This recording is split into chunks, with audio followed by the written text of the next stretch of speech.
Bienvenidos y bienvenidas a una nueva entrega de Fórmula Poniente. Hoy analizamos el capítulo número 6 de La Casa del Dragón. Armando, ¿cómo estás? Muy bien, ¿y tú? Aquí yo con mis colores Targaryen. Veo que tú te has puesto un poquito el verde Hightower también, ¿no? Sí, estoy aquí apoyando un poquito más a Alicent, que está la pobre un poquito sola, ¿no? Se ha quedado un poco de villana últimamente. Bueno, sí, eso es lo que estaba pensando yo también un poco. Es un detalle que no me gusta mucho, no me termina de convencer, pero yo creo que conforme avance la serie, conociendo cómo va Juego de Tronos, irá un poco balanceándose. Pero bueno, entramos en el episodio si te parece. Nos centramos en el principio del episodio, que se sitúa 10 años después del capítulo número 5 y en el que hemos Mm, asistido a este cambio de gran parte del elenco principal, especialmente Alicent y Rhaenyra, que ahora las interpretan dos mm. nuevas actrices.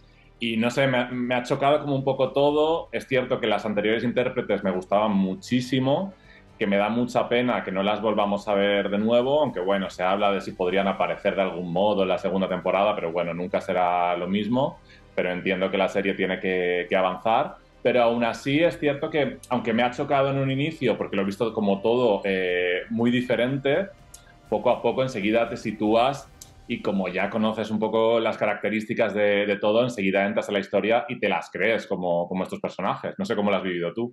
Sí, yo creo que las interpretaciones han sido magníficas, creo que las actrices están fantásticamente escogidas y que van a retomar estos papeles. Además ya se ha visto que le han dado una gran presencia a estas dos actrices, incluso yo creo que más que en otros episodios, y creo que se ha hecho un poco para sentar esas bases, para que no se nos haga muy raro.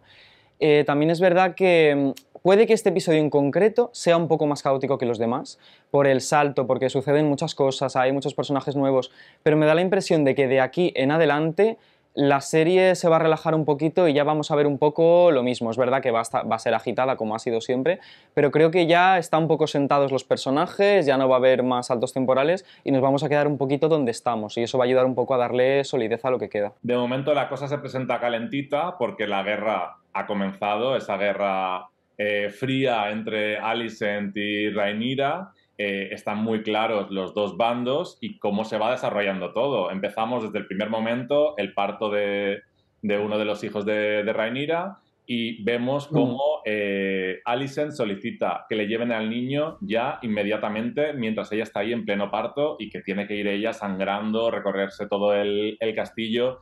Ya ahí está dejando clara su poder, ¿no?, sobre Rhaenyra. Sí, yo creo que ella está utilizando un poco ese poder que tiene como reina, un poder que ya en el análisis anterior comentábamos que es un poco poder femenino, ¿no? Como el que refleja a través de los vestidos o a través de estas acciones, pero que todavía está un poco limitada. Vemos que tiene un asiento en el Consejo, lo cual es ya una posición política bastante importante, y también que se enfrenta abiertamente a Viserys, lo cual también es un cambio porque en el pasado vemos como que intentaba un poco conducirle y tal, pero ahora directamente se enfrenta y plantea lo que es su papel político.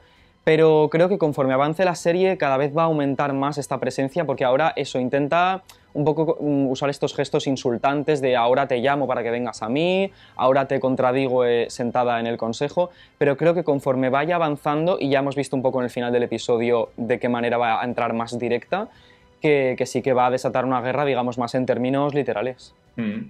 Bueno, pero yo sí que he visto una grandísima evolución para Alicent, porque recordemos que al principio pues ella se casa con Viserys, pues mira, porque se siente obligada por su padre, no tiene en Mm. principio demasiado interés en la corona, pero poco a poco se está viendo como ahora mismo está realmente obsesionada por el trono, por el poder, que su objetivo en la vida es que su hijo, su primogénito, sea el que ocupe el trono de hierro, y va haciendo ya sus alianzas, que sí con Criston Cole, que ahora está de su lado, y creo que poco a poco se va construyendo ese equipo para conseguir lo que ella quiere, que es el trono. Yo creo que, fíjate, en este caso la veo más como con esta perspectiva familiar, ¿sabes? Con este dejar el legado y creo que tiene mucha importancia lo que dices de la influencia familiar, sobre todo la influencia de su padre, que hemos visto en este episodio, que lo menciona directamente, dice cuánto le echa de menos y cómo le gustaría que estuviera ahí, que yo también le echo de menos, la verdad, era un personaje impresionante y estoy deseando que vuelva. Pero sí que creo que esa influencia del padre tiene mucha importancia en ella y sobre todo en cómo la canaliza a través de sus hijos. Porque vemos que justo esa conversación que tenían bajo la lluvia Otto y Alicent, cuando él la alertaba y le decía que sus hijos corrían peligro de morir a manos de Rhaenyra, vemos un poco como ella es ahora la que ocupa ese papel y la que tiene ese cometido de transmitirle a su hijo, que también está un poco desinteresado por todo este tema del poder, cómo en esa conversación le transmite ese mismo miedo, y me parece que es un reflejo bastante importante de cómo ese miedo se va heredando generacionalmente y cómo al final, más que las amenazas reales, es ese propio miedo, esas propias invenciones en la mente de los personajes las que llevan al conflicto en realidad. Por cierto, Aegon, el hijo, creo que va a ser un personajazo. Me ha gustado muchísimo la presentación del personaje, cómo es, y creo que va a dar muchísimo juego en los próximos capítulos. Sí, yo le veo un poco Joffrey, ¿no? Creo que han querido hacer como a este personaje así medio arrogante, medio un poco estúpido Sí, y tal, un poquito pero menos siniestro, ¿no? sí, un poquito más inteligente también, porque vemos cómo manipula a sus sobrinos, ¿no? Sería, porque yo ya tengo las edades, las tengo un poco Sí, es trastornadas complicado. y ya Los no parentescos sé. son complicados. Sí, pero vemos cómo los intenta ya un poco, sí. Otro de los grandes conflictos del capítulo es que se pone en duda desde el primer momento, empezando por Alicent, la paternidad de los hijos de Rhaenyra, que, bueno, pues evidentemente no son hijos de su marido, como ya nos podíamos imaginar, y son hijos de Harwin. Y desde el primer momento se ve cómo intenta insinuarlo. Luego tenemos ese enfrentamiento que hay con Criston Cole y Harwin, cuando Criston está entrenando a los niños y Harwin se interesa mucho por los suyos, de pues que no les está explicando del mismo modo y tal, y ahí hay un encontronazo que claramente deja en evidencia y desvela que es el verdadero padre de sus niños. Yo dejaría también el comentario de, no sé, me parece un poco injusto, un tratamiento ahí un poco, no sé, un poco agujero en la trama, lo que ha pasado con Criston Cole, en el sentido de que vemos que hay una pelea, ¿no?, entre Criston Cole y Harwin, lo destierran de la Guardia Real, incluso tiene que irse a Harrenhal, tiene que irse a Desembarco del Rey, pero a mí me queda un poco la duda, Criston Cole, que ha matado a un noble siendo el plebeyo, en una boda real, que era el mejor amigo del novio en este caso, y no se ha hablado mucho de cuáles han sido las consecuencias, de qué ha pasado, de si Alicent le dio un perdón real, de en qué se basó para dárselo. Veo ahí un poco agujero de trama. A mí, no se explica, pero a mí sí que me queda claro, o creo entender, que Alicent está haciendo absolutamente todo por él porque es su gran aliado. Ya lo hizo en el capítulo anterior cuando le confesó que se había acostado con Rhaenyra y Alicent no hizo absolutamente nada a pesar de que eso no estaba permitido. Sí, pero no sé, yo veo ahí, no sé, creo que lo podrían haber atado un poco mejor, porque también la escena esta de que se va de la boda real y se va él solito ahí sin que nadie intente ir detrás de él ni a encerrarle ni nada, con su arma en la mano, que esto que casi se suicida, luego aparece Alicent de la nada, yo se lo vi un poco raro atado, pero bueno, dejando eso un poco al lado, sí que considero bastante interesante lo que comentas de los hijos ilegítimos, porque en este caso creo que la corte, todo el mundo es un poco consciente, ¿no? Pero me da la impresión de que quizás la corte esté haciendo un poco como que no se entera, porque al fin y al cabo los hijos indudablemente son hijos de Rhaenyra, y Rhaenyra es la heredera, entonces sangre Targaryen tiene. Entonces me da un poco la impresión de que es como en el caso de los hombres cuando tienen a los bastardos, que como tienen la sangre del padre y es sangre noble o sangre real, al fin y al cabo como que se les permite un poco y tal. Entonces creo que está pasando un poco esto en este sentido, porque si nos fijamos en Juego de Tronos, el tema de Cersei Lannister sí que era muchísimo más peliagudo porque no tenían sangre de Robert, realmente no podían heredar el trono, pero en este caso creo que están haciendo un poco la vista gorda por esto. Y también conectando con este tema, el tema del tono de piel, que es un poco la obviedad por la que nos damos cuenta de que no son hijos de Laenor. Pero es curioso, me parece que lo han adaptado muy bien en el caso de la serie, porque en los libros, en teoría, aunque no se especifica el color de piel, pero en teoría se sobreentiende que los Velaryon son blancos y que son un poco parecidos a los Targaryen en su fisionomía. Entonces, un poco el rasgo que permite dudar de la paternidad es el color de pelo, como le pasó en su día a Ned Stark con los hijos de Cersei y de Jaime. Entonces, en este caso lo han adaptado muy bien adaptado y han usado muy inteligentemente el tema del tono de piel, que es un poco lo más obvio con lo que se puede percibir esta diferencia. Por mucho que diga Viserys lo de la yegua y el caballo y tal, pero bueno, ahí está, es un poco visible. Y ante esta situación un poco caótica, que Rhaenyra ya se ve venir absolutamente lo peor, decide tomar un poco cartas en el asunto y en el Consejo hace una propuesta para evitar que esta guerra avance y propone unir a las dos familias, a la familia de su padre y Alicent y la suya. algo que ya de por sí es hiperturbio, porque es como que le está proponiendo que su hijo se case con su hermana, porque los hijos de Mm. Alicent y su padre son hermanos suyos. Es todo muy raro aquí en los Targaryen siempre. Sí, los Targaryen tienen estas costumbres maritales así un poco cuestionables.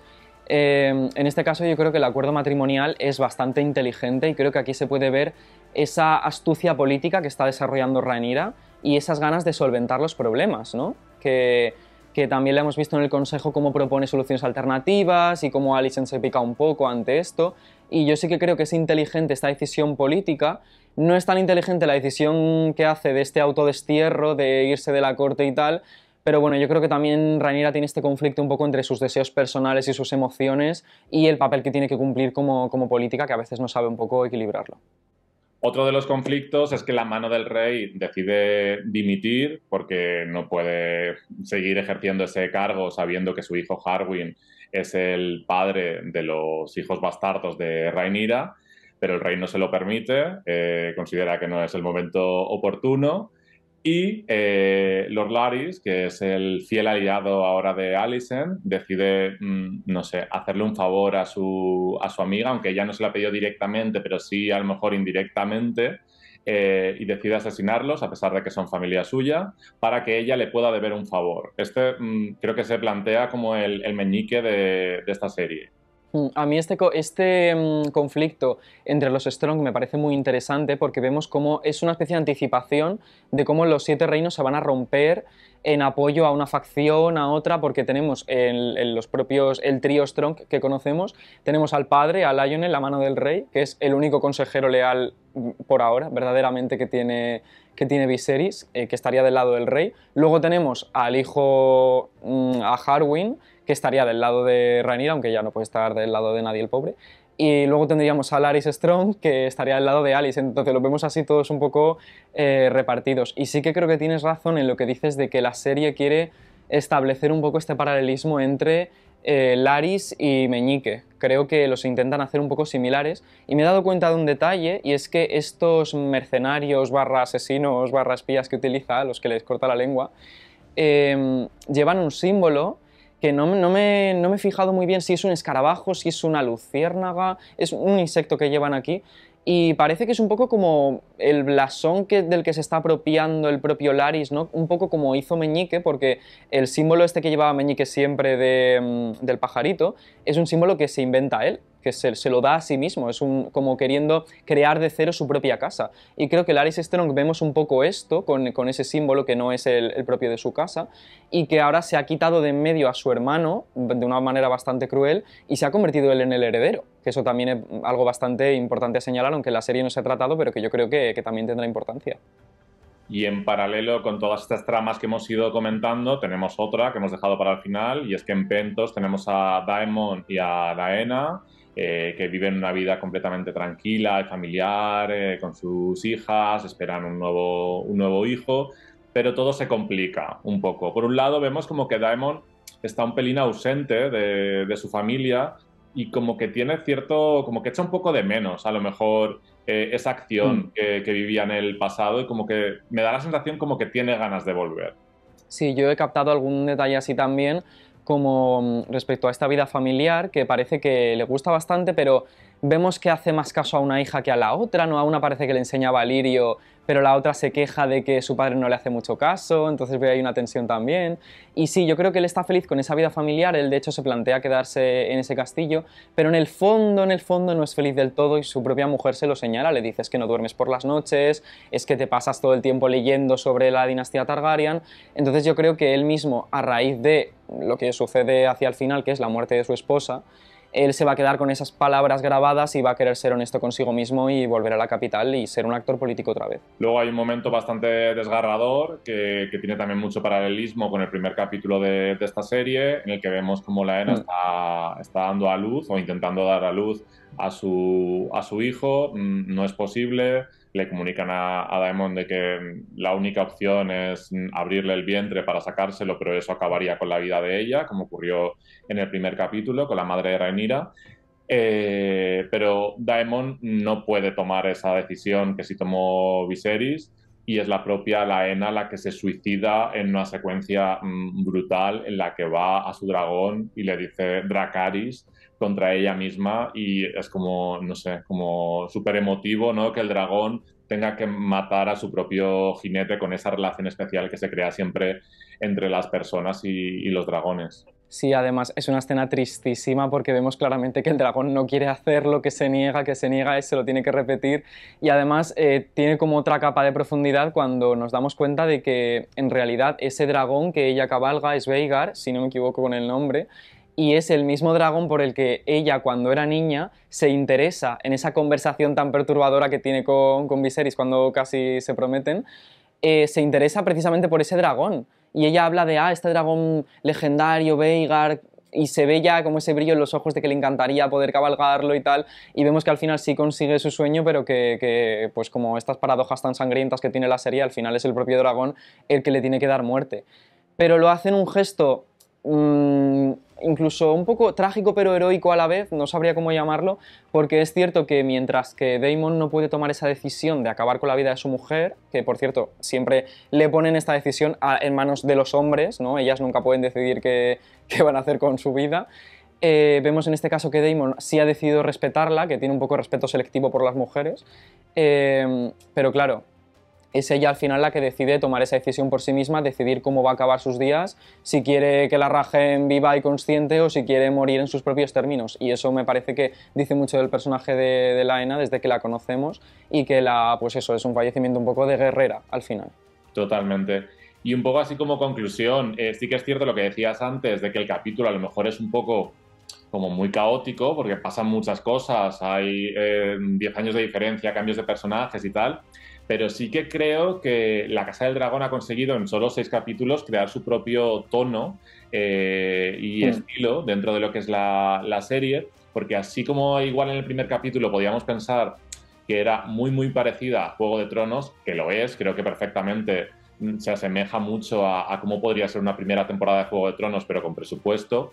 Creo que han marcado la diferencia en que aquí todo sucede de un modo diferente. A veces se acelera, a veces se pisa el freno, a veces todo se vuelve caótico. No sé, hay como cambios estructurales en el ritmo de la serie que me gusta porque me sorprende. Es como que no me lo espero. En Juego de Tronos sabías perfectamente que si pasaba una cosa en un capítulo, pues hasta 6 capítulos después no iban a llegar al destino y iba a ocurrir tal. Aquí es que todo puede ocurrir en un momento, o te salto 10 años y ya ha pasado y te lo cuento un poco en off.